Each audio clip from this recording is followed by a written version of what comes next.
topic that is of interest to politicians, to scientists, and to media personnel. We have seen phases of media transition in countries south of the Mediterranean, and we have seen the strategies that have been devised by those outlets, and we have seen an enrichment in terms of research and also discussion in terms of the transition in media. And we have started the first phase in 2011, where we have started the study of the state of media in Tunisia, and the second phase was dedicated to Morocco, and the third phase was dedicated to Turkey. And this research project culminated in a book that included the three phases, media and politics. So what was the role that was played by media as a tool for the power of the state, and also other tools that are undertaken in phases of transition? And does political transition entail that there should be a transition in media where it should sever relations with traditional means and methodologies? To what extent media was able in the last 10 years, was it able to establish an environment friendly when it comes to liberties and freedoms and so on and so forth? So we're going to have this first virtual seminar in the year 2021, convened by Al Jazeera Center for Studies in cooperation with Al Jazeera Mubashir, talking about media in the countries south of the Mediterranean. We would like to welcome Dr. Roxanne Farman Farmayan. You're being introduced with your full title. And from Rabat, we have Dr. Idris Xikas from Rabat, from Morocco, and from Basel in Switzerland, we have Dr. Ali Sunai, assistant professor, being introduced in Basel University. And from New York, we have Dr. Zoe. You're being introduced with your full name and full title from Cambridge University. Would like to welcome our guests, would like also to welcome our audience, and would like to start with Dr. Roxanne, with your full title. You're being introduced, ma'am. So, Dr. Roxanne, we would like to know the most important results and outcomes that have been reached by this joint research paper between Cambridge and Al Jazeera Center for Studies in this comparative study about media systems in Morocco, Turkey, and Tunisia. So we would like to listen to your comments, and what is also the project that has been launched. So the project we have seen, the first phase in August in 2013. If you can kindly intervene slowly, please. Go ahead, ma'am. Thank you very much. And it's a pleasure. Thank you very much. And it's a pleasure to be here. And as having been the primary designer and a director for this project from the University of Cambridge, I wanted to reveal, first of all, a little bit about the study, and also to say it's a great pleasure to be here and to be here on this day and this month, which is very much an anniversary after the uprisings of 2011, which is when this study really began. So it's our 10th anniversary as well. And of course, we know that across the Arab world, there was a great deal of uprising and a use of new media at that time to express concerns over both politics as well as social standing. And then this was followed in 2013 in Turkey for the with the Gezi Park uprisings, which had much the same pattern of modern new media use being a key factor in the way that the events unfolded. And yet the promise of those events in many ways became adjusted through repercussions and governments rapidly coming to understand how to use the new media from their element as well, and bringing into contact and often into conflict religion and government and the military as well as the public. In 2012, I was appointed as the first visiting fellow at the Al Jazeera Center for Studies, and I spent 2 months at the time after the Arab uprising studying media in the region. And the question that then kept coming up, and which the director then of the center, Dr. Salah ad-Din al-Zain, and I kept discussing was what is the political transition that we are seeing and what has been the role of media in that transition? And that is the question that very much underpins this study. So that's why we decided to look at such three different countries in the southern Mediterranean. We, of course, chose Tunisia, which began this whole project of uprising and which was at the time undergoing a really new experiment in democracy building after quite a rigid dictatorship. We chose Morocco, which was a very francophone country, Western oriented, but also an old Islamic monarchy. And we chose Turkey, a non-Arab country that was undergoing a rapid transition, but nonetheless with an old and established democracy.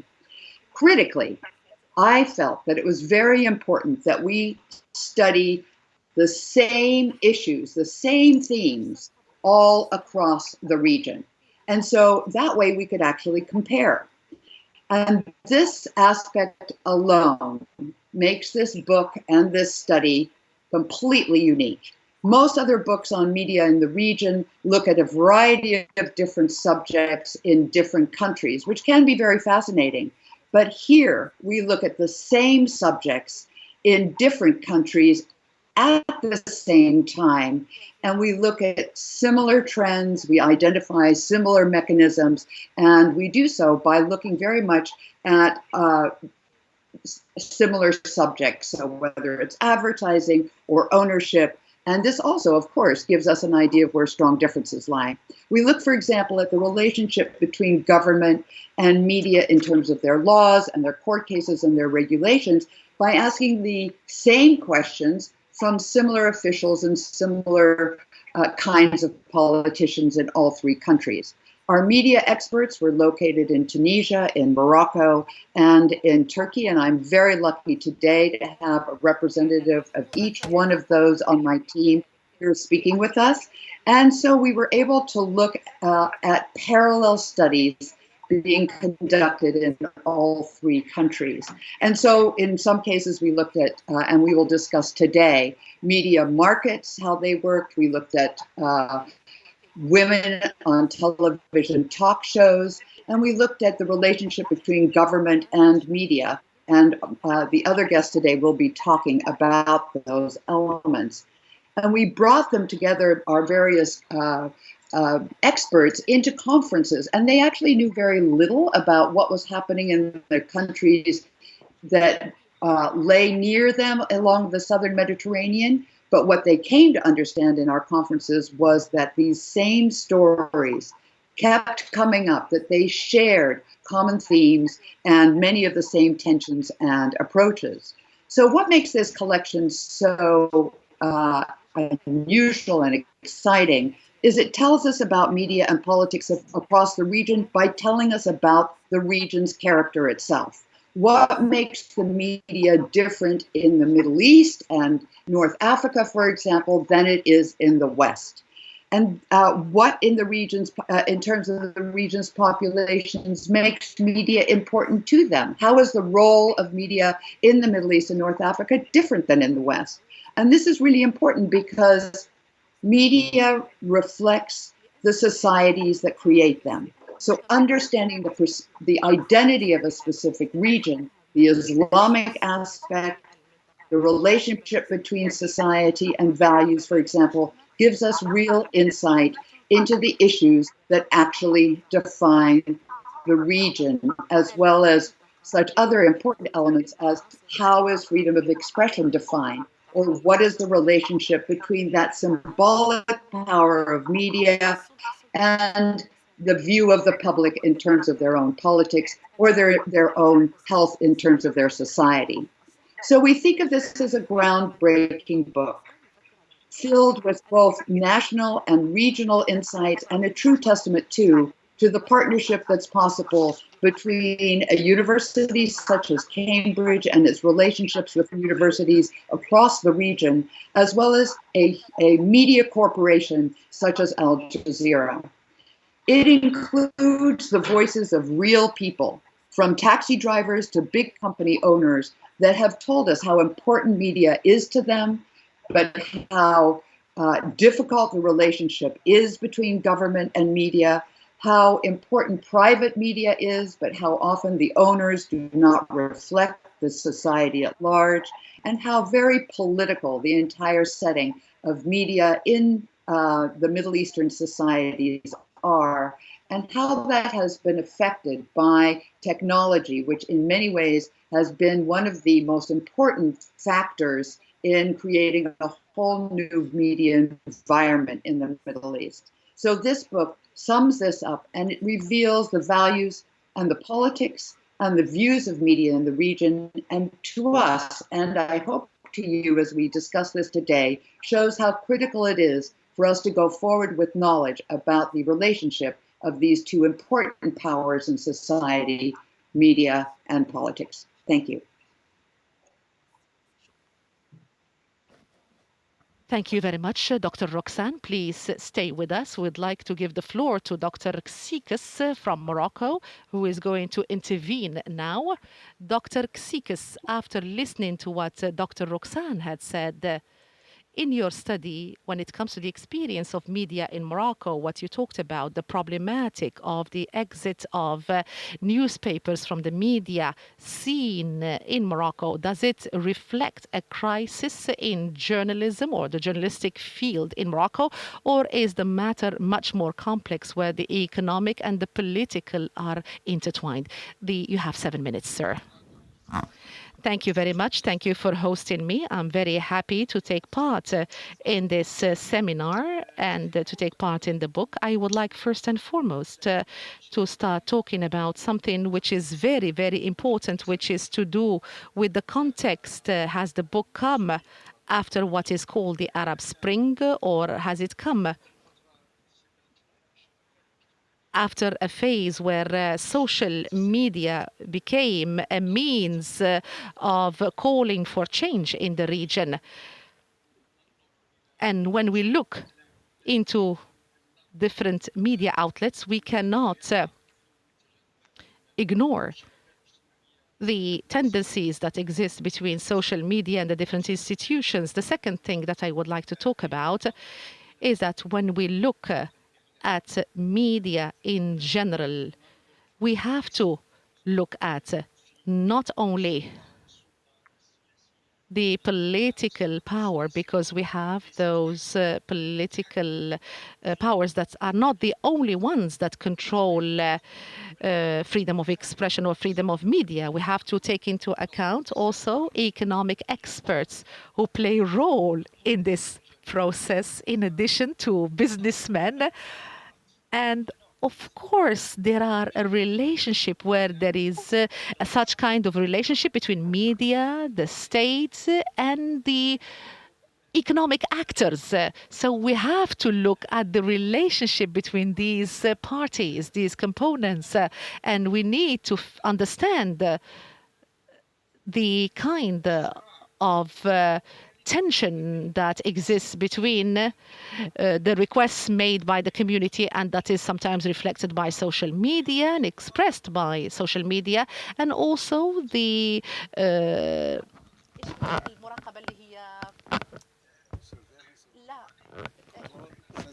censorship or surveillance that comes from the state. So we look into the different media outlets, and if we look at the owners and the development of the kind of owners of those newspapers, so this gives us a piece of evidence about who owns these media outlets and those who control the state, who control the funds, and so on and so forth. So if we would like to understand that, we have to look into the economy of the states and the way it is managed within a state.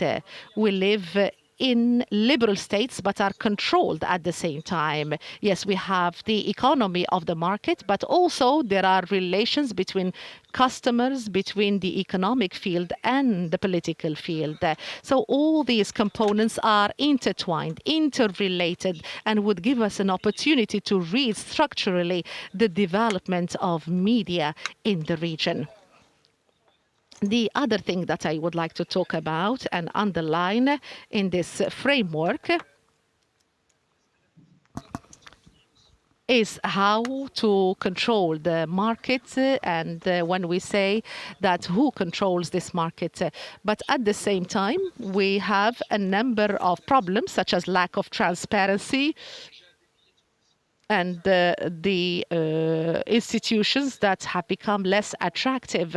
So this is another thing that we have to look at in order to understand. And after that, we have the judicial power. And this judicial power sometimes is not independent enough for it to be a decisive component that can be trusted when it comes to the relationship between all these components. And the other thing that we should look at, and we have to be very cautious when we observe these things in the two countries, in addition to Morocco, is the fragility of the media institutions and their inability to develop very strongly as an effective economic player that has its own power, has its own voice, and that can exist independently within the sphere as a whole. The other thing that limits the ability of these institutions to have a strong presence is lack of investment in journalism as a profession that gives democracy content on a day-to-day basis within the community. So there wasn't enough investment in training journalists as democratic components within the community. But we cannot, and here I go back to the point that was mentioned in the intro when you talked about the transition. I do not think that this matter goes into one particular direction, which means moving from one station to one station or from one phase to one phase. So we're talking about mixed or hybrid systems. Sometimes they are closer to freedom, and at other times they are closer to repression and oppression. So this kind of ebb and flow that happens in those countries happens as a result of the fact that those players enter into calculations and relations between themselves and the state, between themselves and the funds owners, and so on and so forth, because the independence of the sphere is very, very weak.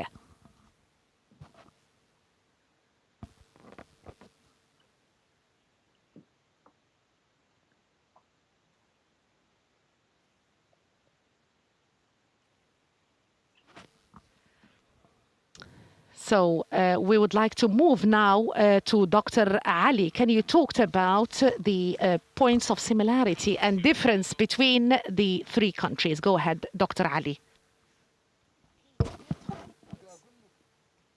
Good afternoon to all viewers and listeners. Thank you very much for the kind introduction. It is a pleasure to participate in this seminar today. And indeed, in light of the 10 years anniversary of the Arab uprisings this year, the discussion of our research project makes it, even in our gathering, even more meaningful. As Dr. Roxanne and my colleague Sikis indicated, one of our approaches to the media in the region was to look at structural elements. So what do we mean by that? We thereby address the markers delineating the media field, that is, the legal, regulatory, and institutional frameworks defining the licensing and distribution of media products, such as newspapers, television, radio, and the internet. And structure also is fundamental in determining the content through formal and informal regulatory practices and through laws in the judicial system, such as media and penal laws. So it is crucial to understand the motivations and outcomes of these borders because media is a social field of huge communicative power. And based on this assumption, we wanted to understand how the media is being shaped by both society and the state, and also how state and society themselves are influenced by the media. From this starting point, our findings showed important insights across Morocco, Tunisia, and Turkey, of which I would like to highlight three. So first, media is perceived to be symbolically powerful communication resource by society as a whole, that is also by the state. And this power results often in the tendency of control. In all three countries, we show how the emergence of the media sector in the three countries is historically tied to elite networks. That is, institutions, political parties, actors in the economy, since the times of colonialism and imperialism, even. And this amasses power and an inclination to regulate the press, the television, and radios through media laws. And these laws at the same time are monitored also by specific media institutions. As a consequence of this context, is secondly, that there is an ambivalence how governments view media and regulate it. As mentioned, on the one hand, there is a restricting response to media action due to an insecurity the state perceives. At the same time, the theme of free speech is now globally relevant, and the governments must show the will to promote a free space of information and express a supportive stance to liberalized media. So as a result, there is oftentimes a fluctuation in media policies with changing governmental emphases, a hybrid context, as my colleague Dries Xiekes pointed out. Thirdly, internet policies. We all have witnessed in the last years how the internet and social media have become one of the most important global issues. The Arab uprisings and also the events in Turkey since 2013 were, of course, perfect examples. The internet gives tremendous new spaces for political and social expression, and in all three states, the online and social media terrains are permanently negotiated in society. We see that increasingly also the internet is regulated. Just recently, a social media law was adopted, for instance, in Turkey. At the same time, online surveillance technologies, both as spyware and software applications, such as internet bots, are expanding globally and also in the Middle East. And this is a topic we also address in our project. So these similarities make it possible to suggest generalizable conclusions and gave us the opportunity to add to new theoretical insights in our book. At the same time, there are, of course, differences among these three states due to historical, political, and economic circumstances. And I will be happy to elaborate further on these differences when we proceed to the questions. Thank you very much so far. Thank you very much, Dr. Ali. Please stay with us when you talked about the policies of social media and so on and so forth. We will need more clarifications with regard to this matter. We'd like to give the floor to Dr. Zoe. You're going to be next to intervene. After 10 years since the uprising in the Arab world, has the role of women changed in Tunisia, Morocco, and Turkey? Were women able to impose themselves more, or has the situation become more difficult since 2011? Thank you so much for having us. Like my colleagues, it's such a pleasure to to be here. Like Dr. Roxanne said, the study of these three countries at the same time has given us an opportunity to look at comparisons, differences, and similarities.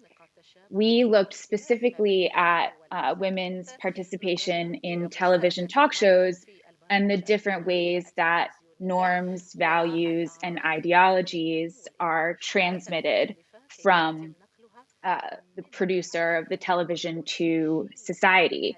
And so talk shows give us a really unique opportunity to look at the relationship between state and society, since they often cover both culture and politics and include an element of audience participation in addition to the guests or the hosts. So looking since 2011, and the Arab uprisings, and then also Gezi Park in 2013, there have been differing levels of changes for women within the television space and the television talk show space. And I want to draw out some of our major takeaways from our study in Tunisia, Morocco, and Turkey. In Tunisia, there have been major shifts since 2011 in general, and the media is no exception. Prior to the uprisings, the television space was almost completely controlled by the government. And after the uprisings, there was a major expansion of private television shows, and that included a major expansion of television talk shows because they're so easy, cheap to produce. Previously, before the revolution, there was only a single image of Tunisian womanhood or Tunisian identity in the public sphere. And once the restrictions fell away in the sphere of television shows, there was a democratization or a pluralization of the public view of what does it mean to be a Tunisian woman within this democratic transition. And television talk shows really became a site of negotiation of these new norms and values. But they also produced conflict within these same debates and arguments, and sometimes allowed for the reemergence of this restricted idea of what does an authentic Tunisian woman look like. Looking at Turkey, the relationship between talk shows and the state is much closer. Our study reveals that television talk shows specifically aimed at women directly influence and support the state policies, specifically the new Turkey state policies that emerged after 2011. And that television talk shows and the norms and themes that are present, specifically aimed at women, are meant to support things like limited parental leave or regulating abortion, and support more traditional and limited opportunities for women. And in that way, the norms and values of the state are transmitted through television talk shows. When we look at the case of Morocco, it's a different situation where television talk shows aimed at women's issues are serving as a way to educate women about their rights. And in contrast to Turkey, are highlighting gaps or absences in the law that would protect women's rights and provide women with more choices within their life, work, and family. And so this study has given us a unique opportunity to look at a very detailed level, the differences and similarities of the last 10 years of transition, and the different ways that women, their bodies, their behaviors, what's appropriate, what's inappropriate, can embody what is considered the national identity of the country in question. So in that way, this study has been really unique and different than previous work on women and media in the region. Please stay with us, Dr. Zoe. It seems that we're going to go back again. The second theme, we'd like to start with Dr. Roxanne. After this opportunity that was given to the different speakers, do media outlets in Morocco, Tunisia, and Turkey, do they reflect Islamic values? And what are the particularities that distinguishes media in these three countries? Was media able to reflect the aspirations of the revolution of Tunisia, or is it still between the two, between the aspirations of the people and the politics in the country? 5 minutes, ma'am.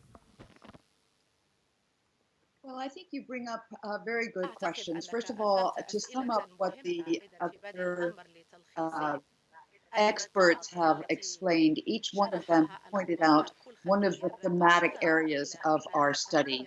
So Dr. Ali has pointed out the relationship between government and media is what we have called structure. What is the structure of the relationship between power and the media, political power and the media? And we find that there is a constant negotiation that takes place between the media and the government. And it's a very complex one because in some ways the media is very important to the government.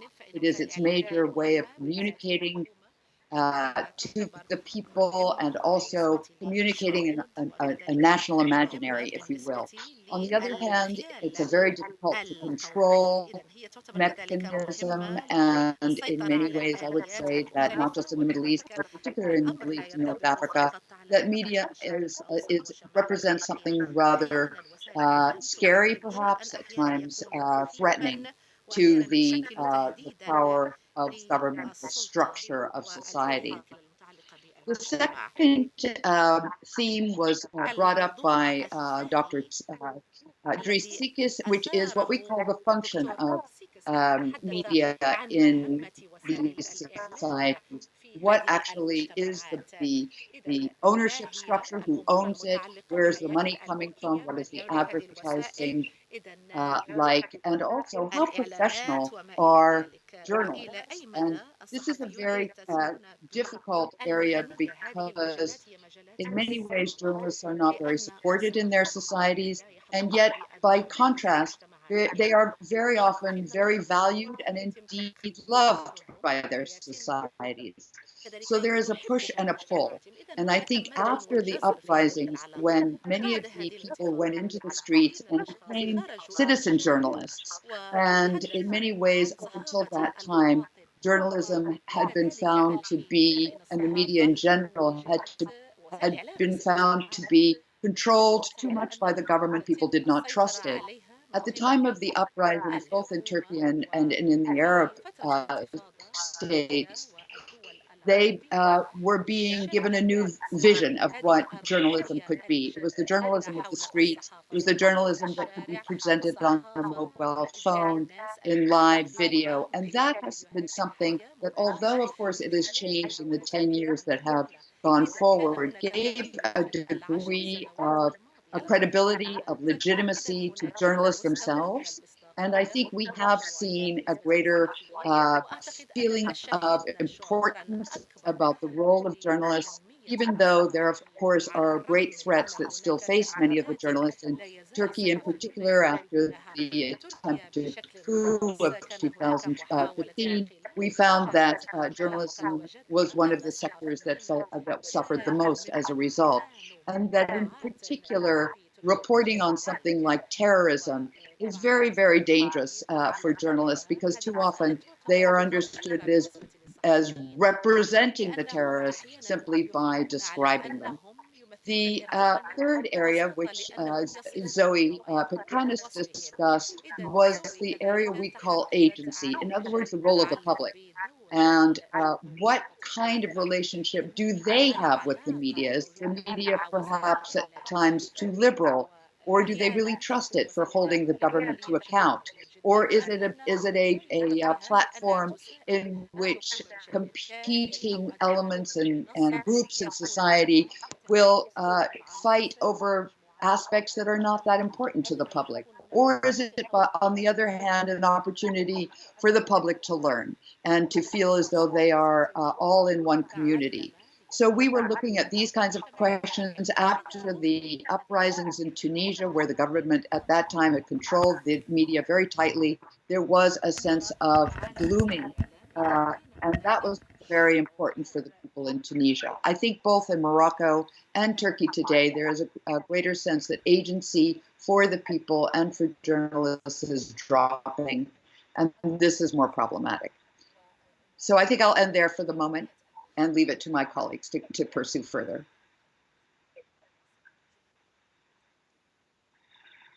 Please stay with us. Now, the question is total 6 from Morocco. Dr. Idris, those who follow the media in Morocco see that, and as many reports say also, that focus on the liberties that took place in the 2020. How do you explain this in light the expansion of trials? First of all, the gentleman says that I want to clarify something. The difference between this kind of research we did and the other prototype studies made by international organizations, and also this could be a very good theoretical framework to understand the context. We're trying to understand the conflicts and the negotiations between different authorities. What is happening now is that we have reached a stage in which there must be two parallel things, political liberalism and sort of media liberalism. The political liberalism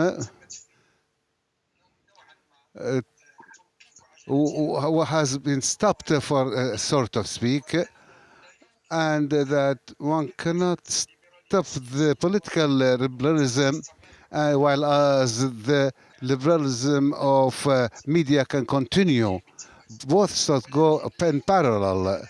But the media cannot be free if the economy is controlled and there is no market economy and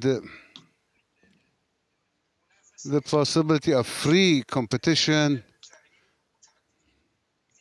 In addition to this, we are in a society with little reading, especially in Morocco. This makes the elite look also on what's being discussed in the general virtual space, which has occupied a big place compared the real public space. So we need to expand this public space. Here I'm seeing of different problematics in a way that the continuation of liberalism, which is now at a halt, we must give more opportunity of participation and pluralism.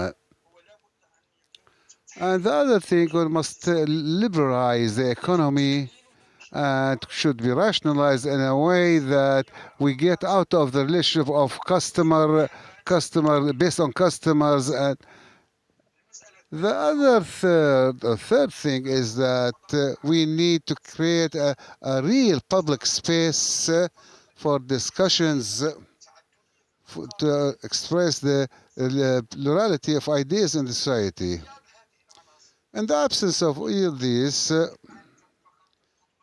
are two poles only. There is a very big virtual public space, and on the other side there is a lot of control by the government.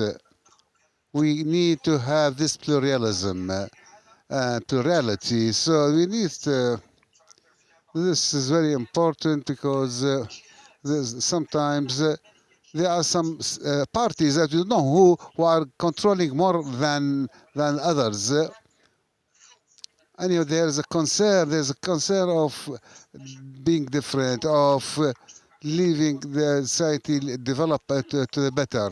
So we must end this fear and go into a stage of dealing with each other in the society with full trust. This is a crisis that many societies are facing because they are afraid of democracy. The main basic thing in media is that one cannot look into media in a way isolated from the general public context, which is democratic and political. The other thing is that the journalists are still a weak link inside the public space. So we need to enhance or to strengthen their moral strength, authority, and to give them a more prestige and by development. And these are the problems. Yes, doctor. This is part of freedom and democracy and economy also. So, and of course, these two factors are linked to each other. Now we speak to Dr. Ali Sonai. Dr. Ali, how can organize the media in countries that are looking forward for development and stability in the political process in in a democracy that's not quite in line with the Western democracy, which, by the way, is feeling passing a very difficult situation now?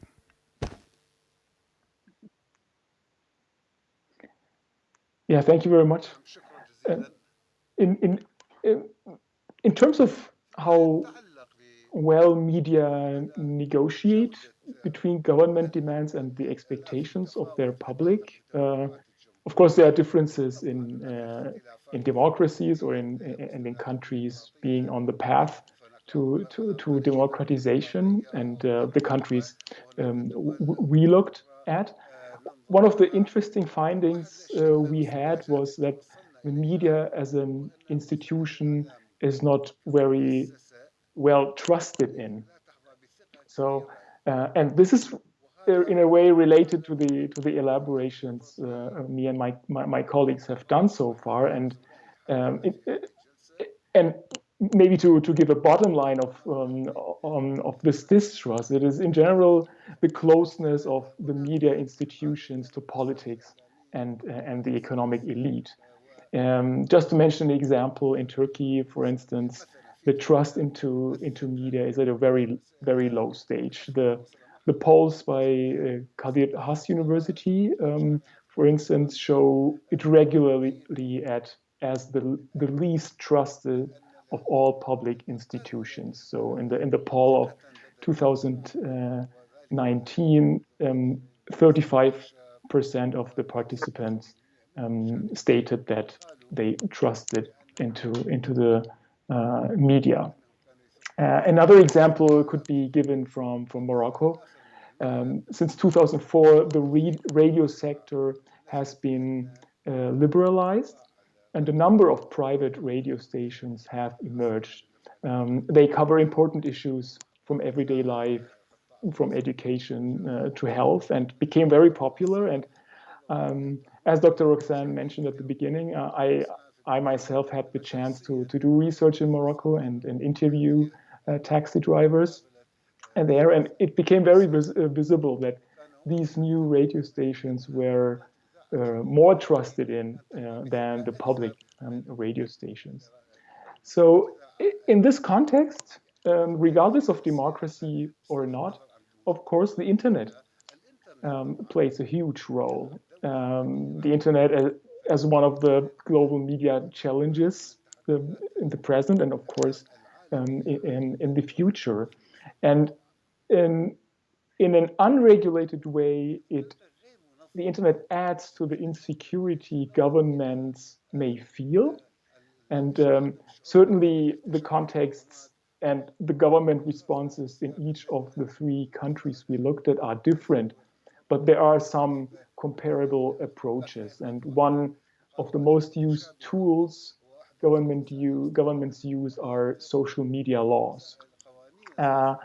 There's as I mentioned, a social media law in Turkey since October 1st last year, which requires platforms with more than 1 million daily users in Turkey, such as Facebook, Twitter, and YouTube, to appoint a representative accountable to Turkish courts, and thus abide by orders to remove unlawful content. And this then should be done within 48 hours, and the user data could also be saved in Turkey during this process.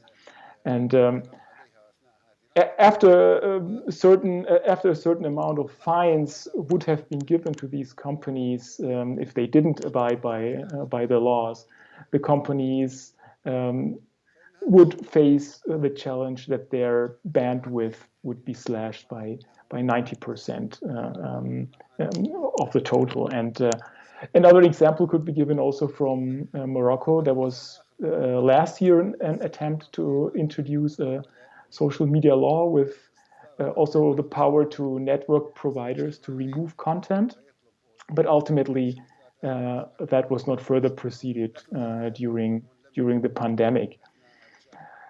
So ultimately, when we, of course, regard the structural differences of Turkey, Tunisia, and Morocco, besides the important similarities, the main difference is related to the political system.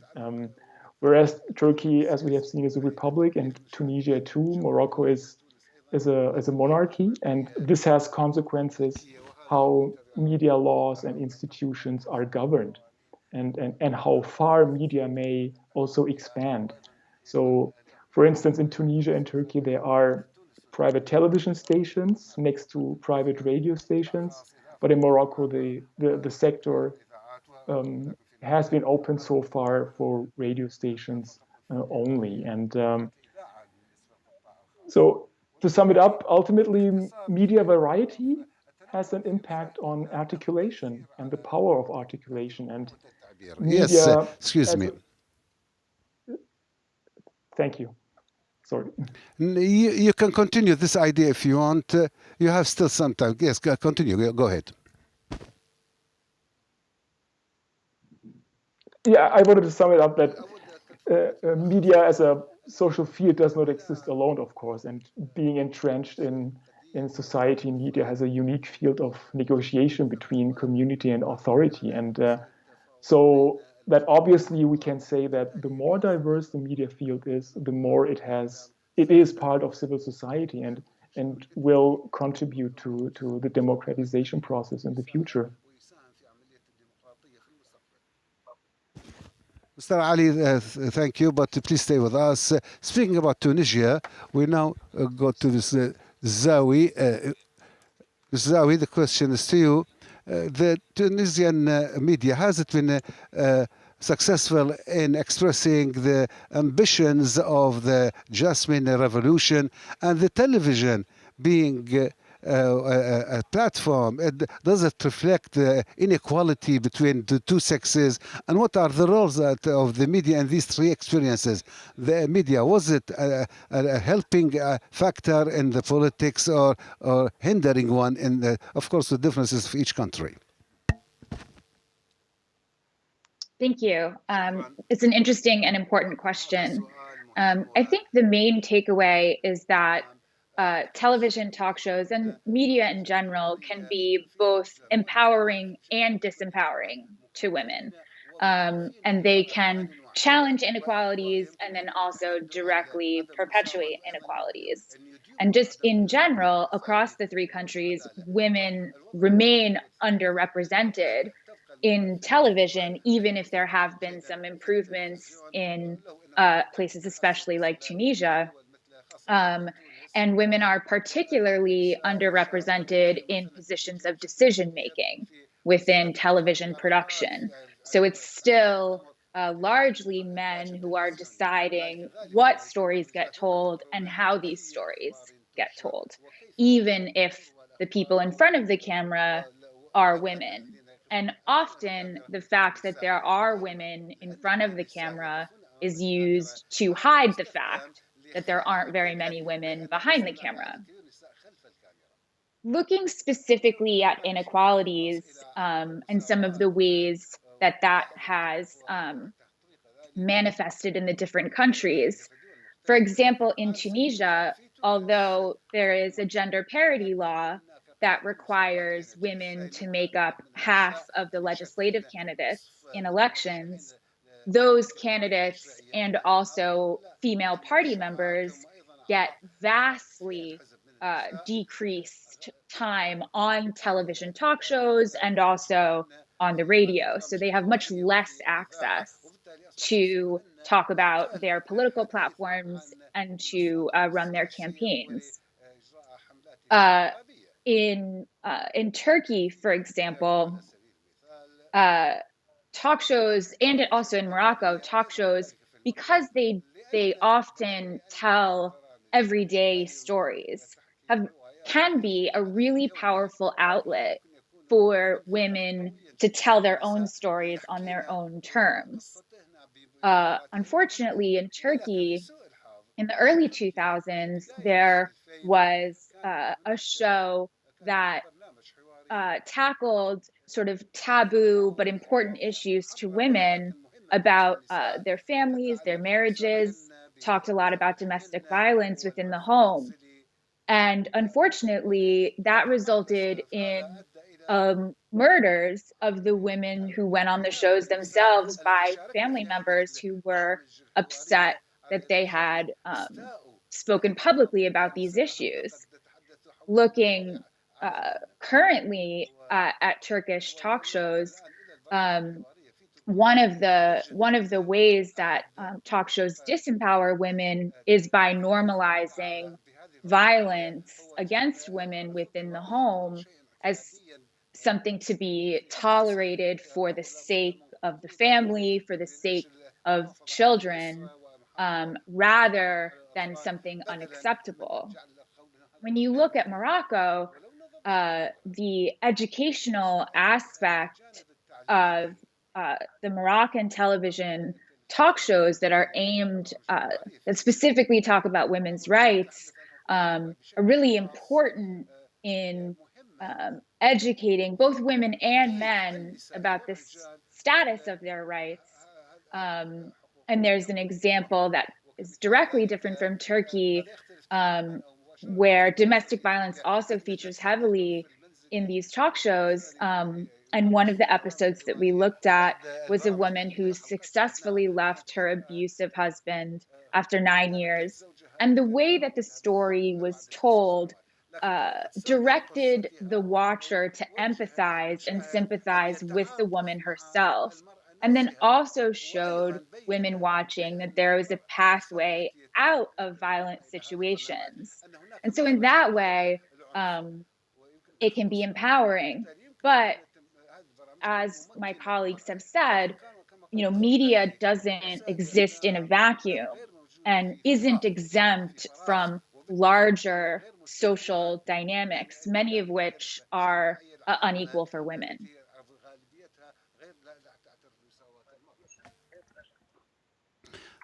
Dr. Zawi, thank you. Maybe what you said about the media in these three countries, we must explain to our guests and that these societies have their own specificities, conditions, traditions, and the freedoms of men and women. There are some things that might affect the relationship between man and woman. And so can one talk about this? I will say this to my guest, Dr. Roxanne Farman, who is Dr. Roxanne. How much is the difference, the situation in the Middle East and those in the other countries? These differences, does it reflect the specificity of the societies in the Middle East? And can the Arab media be more global or more to the West, or it can't be so? Well, I think the important thing to keep aware of is that the cultures of the region very much determine what makes for good programming, what makes for programming that relates to the identities of the audience, and also what kind of constraints are being put on the kinds of subjects, either because of religious sensitivities or because of political constraints. And that these are all determinants on the differences between programming that will be taking place in the region versus programming elsewhere. And that does not mean that it's more or less free. It simply means that the emphasis may be different or that the needs are very different. And I'm not justifying that some of the programming in the Middle East and North Africa could be more directly relating to the needs of the audience. But I think what we are seeing is that it's transiting in a way that is experimenting, and as Dries put it, it's very much a fluctuation between reform and repression and then back to reform. And each one of those is a cycle that doesn't quite repeat itself. So in women's programming, for example, we find that there is definitely a different approach as time goes on, reflecting a rise in literacy, a rise in social media communication among women, for example, across the region, between themselves, as well as with activities and events abroad. That is one of the gifts of social media. And I think one of the most incredible things that we determined in this book, in this study, are the contradictions. So on the one hand, for example, media is truly cherished. It is thought of as an important fourth estate to hold society up as taking pride in its media. On the other hand, media is generally not trusted very much, and so this element means that it is often an institution, a sector that is lacking credibility or trust, and so that it is viewed as useful more to present opinions, often put in Islamic opinions, rather than as holding the government to account. So its role is different in the region than it is perhaps elsewhere, especially where the emphasis on rights in the Middle East is more on the rights of the community and protecting the community, and less on individual rights as they are in the West. And finally, one of the things that I think we found very much, and this was very starkly expressed in Tunisia after the Arab uprising, was the value that the people put on media, the pride that Tunisians felt about their media, about the freedom of their media, was for them one of the most important things for which they'd had a revolution. And yet it has not been an experience in Tunisia in which they've been able to develop a media that the majority of people agree has actually fulfilled that promise. So we see the push and pull, we see the contradictions, and I think this is something in every sector that we are seeing develop as time goes on.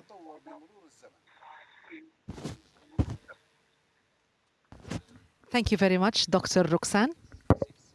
We would like to give the floor now to Dr. Xikis from Morocco.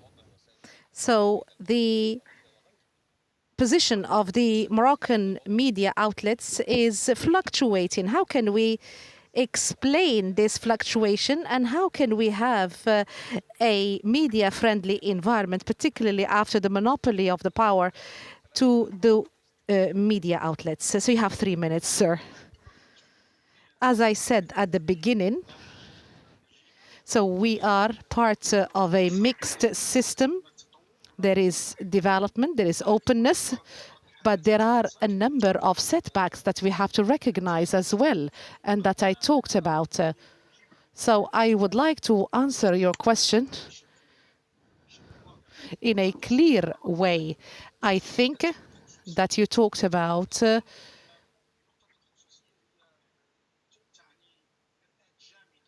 the reflection of what is happening. So I prefer to talk about a global pluralism, if we may call it so, because inside Morocco, as it is inside Tunisia or Turkey, as we have seen, the media outlets are a reflection of a certain pluralistic dynamism in the community. And also it is a reflection of interests, policies, values, and so on and so forth. So this relationship between the media and other kind of cases cannot reflect a static or a constant kind of situation. No, media reflects a certain kind of dynamism, moving from liberalism to from non-liberalism to liberalism. It is a process where there is tension between interests, between politicians, between the different actors in the public sphere.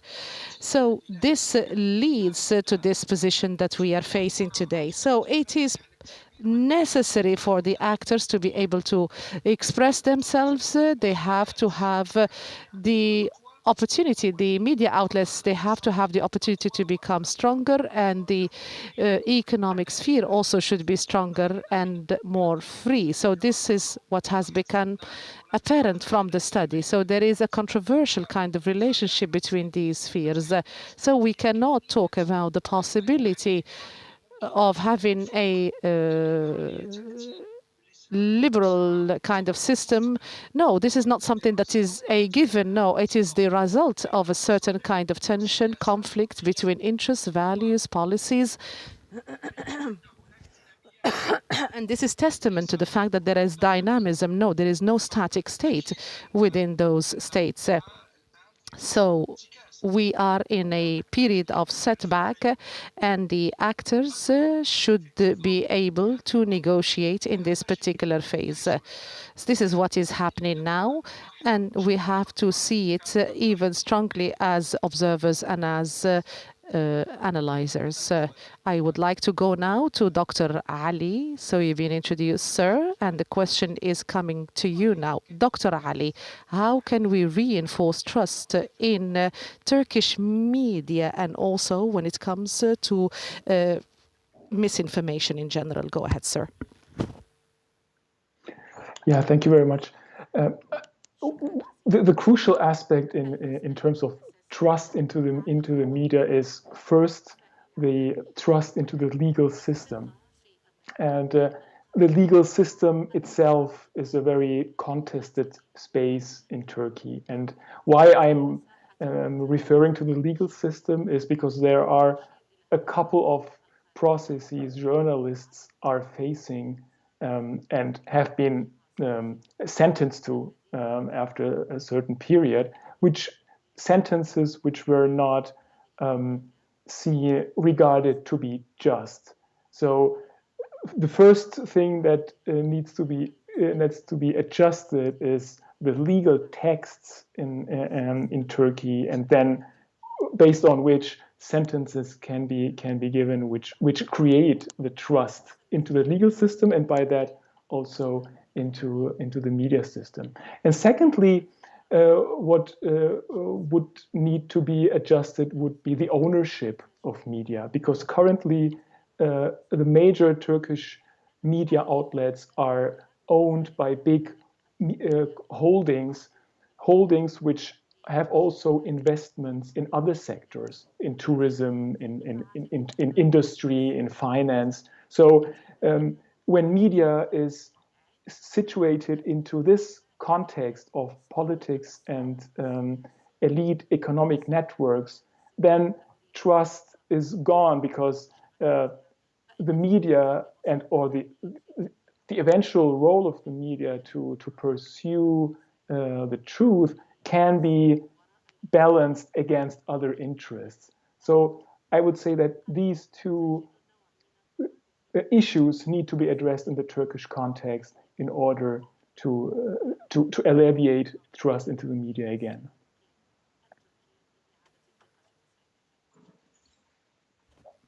Thank you, Dr. Ali. Please stay with us. we would like to go to Dr. Zoe from Cambridge University. What are the challenges, Dr. Zoe, that women face in media outlets? Do these experiences differ from one country to another in the 3 countries that you have studied? Yeah. So they do differ, and there are some similarities as well. As I mentioned before, I think one of the main issues is and Dr. Ali just mentioned this as well. Who owns the media outlets? Who controls what is in the airwaves? And like I said, women are vastly underrepresented in those positions of decision making and power. And so one of those hurdles is a lack of access to those spaces of control. But as we see in Turkey, access to decision making is mitigated by how much the state and media, the kind of power relations between them. And there is different levels of constraints between the 3 countries of the media's ability to hold the government and the state to account, as Dr. Roxanne mentioned. Going back to women's representation in decision-making positions, recently in the Tunisian 2019 elections last year, while, like I said, women were really underrepresented on television and in media in general during the election, there was one radio station that was run by a woman who made it a policy of the radio station to invite equal numbers of men and women on that station, and they did achieve parity between men and women. And so one of the issues, and this really, I think, exemplifies the concept of agency within the media, is that there has to be a political will within the institution itself to widen avenues of access for women to have a platform, control the way that their stories are being told, and to widen the opportunities for different types of women, like women outside of the capital, as much media is capital centric as opposed to rural or small communities. And so that's another one of the hurdles that women face in presenting diverse viewpoints. So I would like to reach now the last theme. So we're going to have 2 minutes for each and every speaker. We'd like to talk about the future. So we would like to ask Dr. Roxanne the last question, ma'am. Dr. Roxanne, what is the future of media taking into account the traditional media and new media in all 3 countries? Go ahead, ma'am. Well, I think what we see is that the future reflects, of course, where we've come and using new technology, where we're going. And I think what we've discovered very much in this study, and we've tried to help describe this in these different ways that we've described different areas of expertise today, is that media is a very symbolic instrument. It's a very symbolic power to the public and to society. And what it is involved in is a constant negotiating between what the expectations of society is, but likewise its own position of survival, if you will. We see that, as Dries Siekes pointed out, it is often under extreme pressure financially and in terms of its position as a sector. So its first and foremost negotiation is to survive and to publish or to broadcast. and to have enough resources to go forward, regardless of whether this is new technology or old. And then on top of that, in doing this, to reflect enough the values and the norms, the important elements, opportunities, as well as aspirations, and news, the facts that are available in society at any given time. So this is a balance. And I think going forward, this is definitely what the agenda is. I would say that 10 years after the Arab uprisings of 2011, today, we're seeing the media generally in a much more fragile, more precarious state. And I think what it needs to do is to use the new technologies that are at its disposal and to negotiate a status of survival. And once it has continued through this period of precarity, that we go and see it go forward to a new flowering when it can go through reform and expansion. And we will see again an opportunity for the media in the region.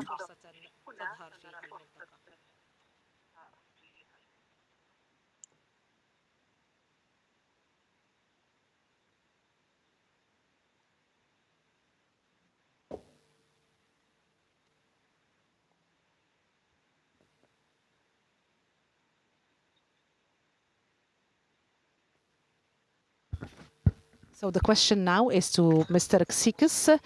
I think that we have reached a position in the world at large where there is a problematic of transition into digital media, a good digital media of high quality. And this is a problematic that we have in the world at large. The second thing that I would like to talk about and what we need more is to reinforce the ability of the public to use these means and methodologies to vet and check the pieces of information they receive. They should not be an easy target by the authoritarians, and also to reinforce the training of journalists and to give them a much stronger symbolic kind of position. And also we have to reinforce the immunity of the communities, because they have to have the opportunity to express themselves and also be able to have a more reflective situation of their pluralism or plurality. So they should be able to have much more credibility within our communities. And at the end, I think we need to secure the freedom of journalists. So this is part of securing the citizen journalists and to train citizen journalists because they can be the link between the groups and the institutions, the symbolic institutions. I think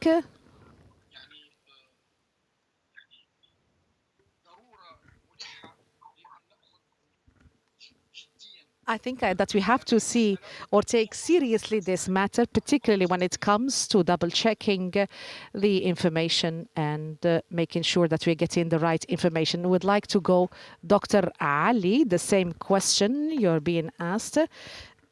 Dr. Ali, talking about the future of media, traditional and new media in Morocco, Tunisia, and Turkey. Yeah, thank you very much. Well, I would like to emphasize that of course there are the general aspects of challenges for the future in the Middle East in general, in Tunisia, Turkey, and Morocco taken together.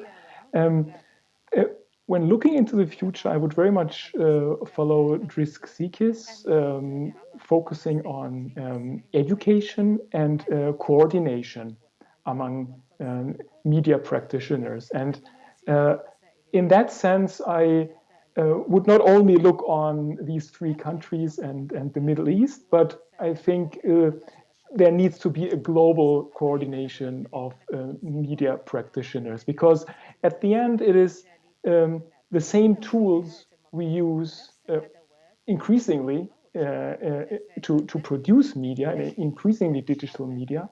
And we see also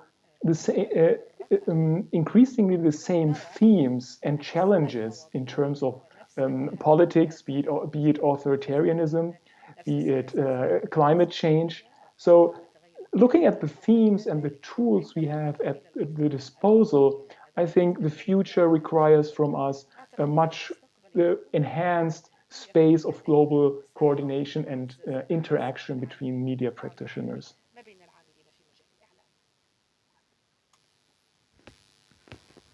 Please stay with us, Dr. Ali. We go to the last question to Dr. Zoe. The question is to you, ma'am. Doctor, how do you see the future of media, traditional media, new media in the three countries? Go ahead, ma'am. Yeah, I think that the important thing to watch is the political trajectories in all three of the countries and the degree to which media, all forms of media, are able to maintain or facilitate transparency, as others have said, financial security and accountability. Television remains one of the highest, the most participatory form of media. For example, in Tunisia, more families have a television than have consistent access to the internet. And so I think television as a traditional form of media is going to continue to be important, but with the rise of social media and with increased access, I think there will be opportunities for smaller creators to take up more space. But that will depend too on the level of control and power that the state has over media. And speaking about women in particular, strong, transparent, robust democratic institutions in the media, politically in general, will engender more access for women to various outlets. And so I think we'll have to look very carefully at the broader political and economic trajectories.